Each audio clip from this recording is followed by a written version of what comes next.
So I'm going to respond to, you guys know a lot of people email me, message me, you know, private message me on Facebook or find me on social media and ask me questions about life, their life, my life, whatever. I'm going to respond to this message that I got, this is an email that I got this morning, and I'm going to respond to it in a video blog because I think it's very relatable for a lot of people. And so I'm going to read it out loud, and I'm speaking specifically to you that wrote this to me, and thank you. But I'm going to read this out loud, and I won't say who you are. I'm going to read this out loud, though, because I think that what it is that you've written is something that a lot of people can relate to. Dear Kristy, I've been following you for about a year now, and I love your positive post on Facebook. Thank you. Every morning I wake up to see if you have any words of wisdom for me, and yes, as crazy as it sounds, I often feel like your posts are written specifically for me. I love that, by the way. So let me ask you a question, see if you can help me. In the last 5 years of my life, I have gotten divorced from the man I was married to for over 20 years, lost my home I lived in for the last 15 years, and lost my job I worked at for almost 12 years. I know you're a lot younger than me. I'm going to be 41 on Monday. A week from today is my 41st birthday. I'm not that much younger than you. But you always seem to have some great words of advice for lost souls like mine. I cannot seem to get out of this funk I am in. I wouldn't go as far as to say I'm suicidal, but I would definitely depressed. Depressed in Denver. Okay, so here's my response to this, depressed in Denver. Number one, thank you for writing to me. It's such an honor to me when people write to me like this, because it means people are listening. And you know my story, so I know what it feels like to be lost.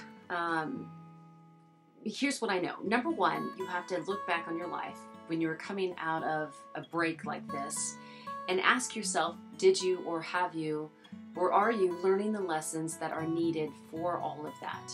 You know, one of the worst things I think you can do in life is go through it and not grow through it, because just going through life means you're going to live a repetitive life of pain where you're constantly going to have to repeat the same lessons over and over and over until you get them, because that's the point. Nothing that's supposed to teach you something will leave you until it has taught you the lesson it's supposed to teach you.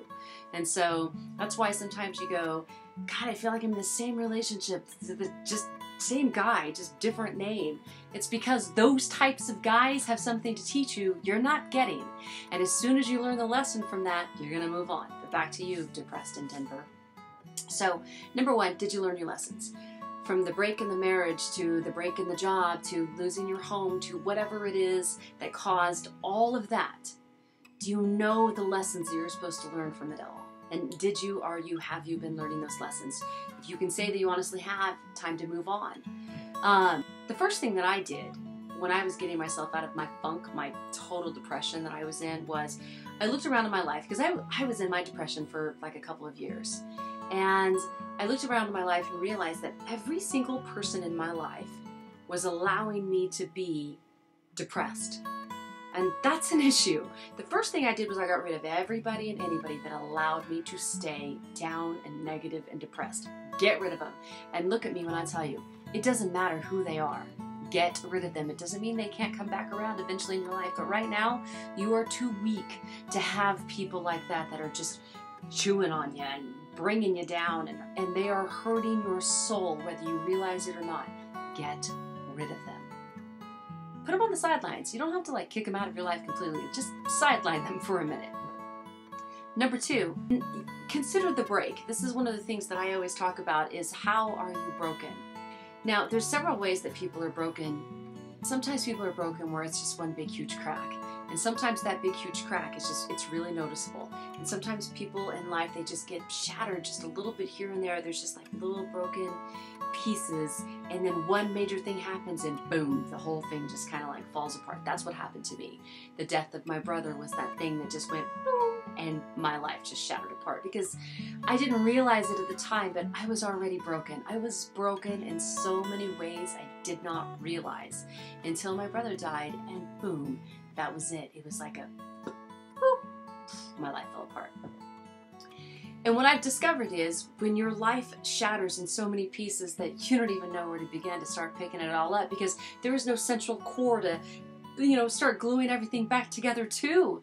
I don't even know where to start gluing or what to start gluing to what, because there's no like just central core to make it all like glued to, and it's just awful. But what I discovered is when you are shattered like that, it means that there's a reason for you to be rebuilt in a way that's unrecognizable. That is what has happened to me. That is what ultimately happened to me. When you are shattered so much that there is truly no central core for you to even start putting little pieces back so you can start rebuilding yourself, that is absolute truth and proof that you need to rebuild yourself from scratch. So you look back and you're like unrecognizable. Understand that when you've been shattered, it's almost a good thing if you are on the floor in a million pieces, because that there's purpose in you being rebuilt. And so you've got to start understanding that you do have purpose. And so pick your head up for a moment, look around, see who you can see, get rid of the nags, get rid of the nag heads and the Debbie Downers and the people, and realize that you need to be put back together for a reason. Next, be careful of the labels. Stop talking about your depression. Stop talking about what's wrong. That was the number one thing that changed me, was I stopped allowing myself to talk about everything that was wrong with me, and I truly only allowed myself to talk about everything that was right. So, everything that is good, everything that is right. I mean, I would not even let anything negative come out of my mouth. Even if I felt negative, I wouldn't talk about it. Stop verbalizing negative. That is rule number 2. Stop verbalizing the negative. And next, I always tell everybody all the time that the biggest things that changed my life were gratitude and kindness. Not being focused on me. What can I do for other people? I really focused on what do I have to be thankful for? I'm going to just feel that gratitude. Just let it pour out of me. Here's the great thing about it. Eventually the surface of you becomes the depth of you. And before you know it, like on a day-to-day, nothing changes, and you look back at your life and realize that none of it's the same. That's the beauty of it all. So gratitude and kindness, focus on those things. Every single day, I get to a point where I would run through green lights and be like, thank you, awesome. I mean, I felt grateful for anything I could possibly think to be grateful for. I mean, from the tiniest, littlest things that didn't even necessarily have anything to do with me, to anything obvious. I mean, I just said thank you all the time.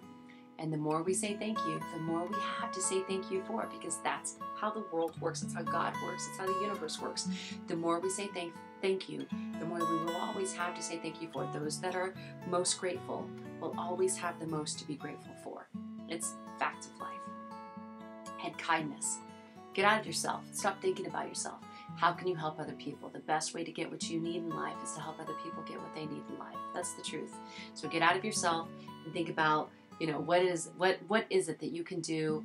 What is it that you can do to help somebody else grow and grow beyond themselves? And that's how I did it, depressed in Denver. Took it step by step. It's the daily grind of really putting yourself back together. Be careful of who you surround yourself with. Be careful of the labels. Find your purpose and focus on the gratitude and kindness. And you can do this. And thank you so much for writing to me. I love, love, love that. Love it. It means the world to me.